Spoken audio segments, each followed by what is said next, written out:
बिस्मिल्लाहिर्रहमानिर्रहीम। मैं सैयद गुलाम जाफिर शाह, मेरी तरफ से आप सबको अस्सलाम वालेकुम। उम्मीद है आप जहाँ भी होंगे खैर से होंगे, खैरियत से होंगे और खुशहाल होंगे।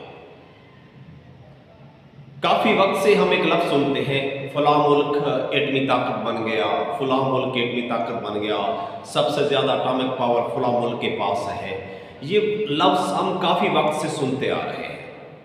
मैंने आज आपको इस वीडियो में बताना है कि असल में एटम बम होता क्या है, ये बनाने में कितना अरसा लगता है, ये एटम बम इतना ख़तरनाक क्यों है, क्या ये दूसरे जो रॉकेट फायर हम करते हैं ये उसी तरह का होता है या इसके क्या असरात होते हैं, ये एटम बम सबसे पहले कहाँ कहाँ इस्तेमाल हुआ, कौन सा मुल्क इसका सबसे पावरफुल बनाने वाला है और हमारा मुल्क जो एटॉमिक पावर बना है इसके हमारे मुल्क पर या खित्ते पर क्या असरात मुरतब हुए हैं, क्या ये पॉजिटिव असरात मुरतब हैं या नेगेटिव असरात, ये सब कुछ।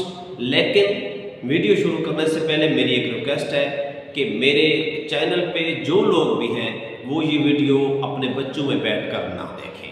कम से कम 5 से 7 साल के बच्चे ये वीडियो बिल्कुल ना देखें, क्योंकि उसमें मैंने वो हकायक बताने हैं जो बच्चों के देखने के काबिल नहीं होते। मुझे उम्मीद है कि आप लोगों को ये वीडियो बहुत पसंद आएगी। सबसे पहले मैंने आपको ये बताना है कि एटम बम सबसे पहले कहाँ गिराया गया। क्या अब खुदा ना करे खुदा ना करे खुदा ना करे, क्या कोई एटम बम जंग के दौरान इस्तेमाल कोई मुल्क कर सकता है?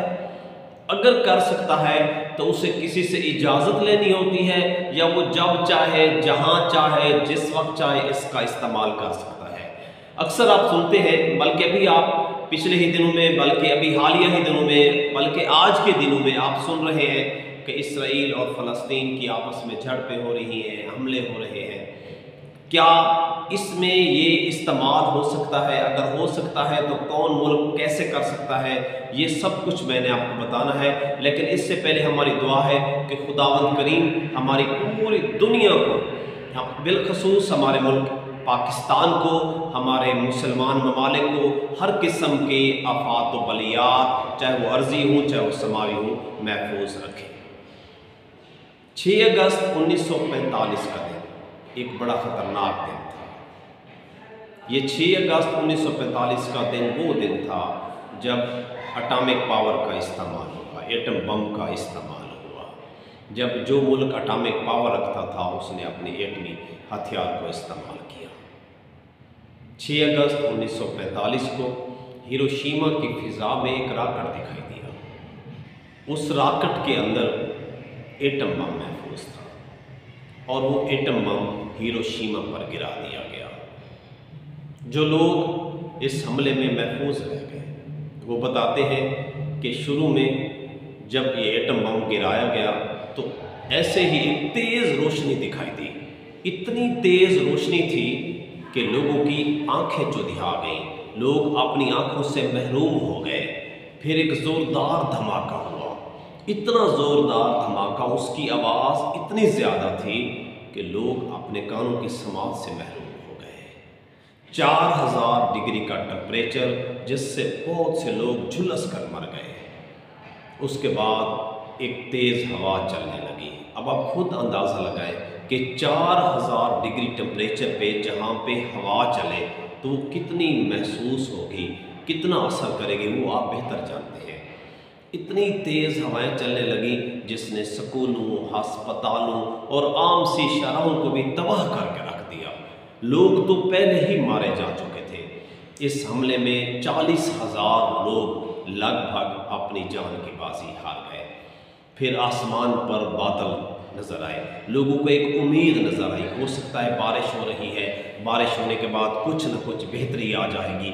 जो लोग बच गए थे वो अब दुआ कर रहे थे कि किसी तरह बारिश है तो हो सकता है इन जहरीली हवाओं का ख़ात्मा हो जाए, ये जहरीली हवाएं ख़त्म हो जाएं तो शायद बेहतरी आ जाए। मगर वो बारिश नहीं थी। आसमान से जैसे काला पानी बरस रहा हो।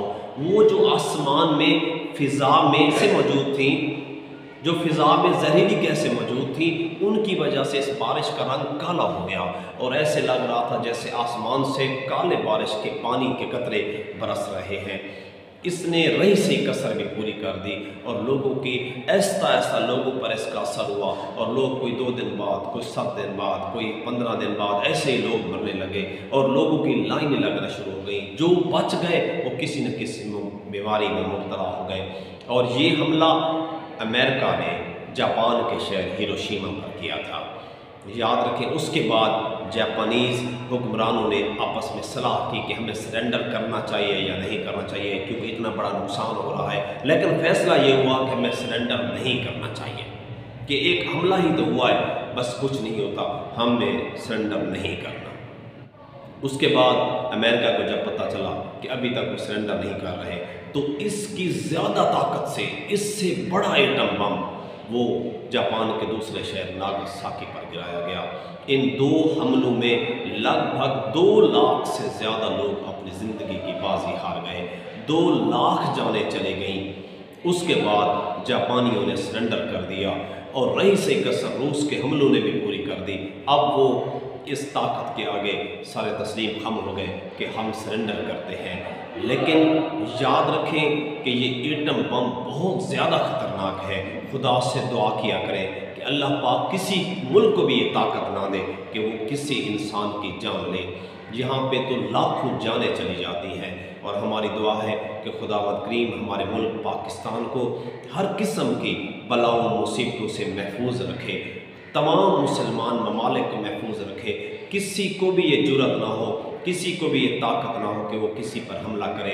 पूरी दुनिया महफूज रहे, पूरी दुनिया इस एटम बम का निशाना ना बने। अल्लाह ताला किसी को भी, किसी मुल्क को भी ये ताकत ना दे कि वो किसी दूसरे मुल्क पर एटम बम से हमला करे। खुदावंद करीम हम सब का हम नासर। अपना ख्याल रखिएगा, मुझे दुआ में याद रखिएगा। अल्लाह निगहबान।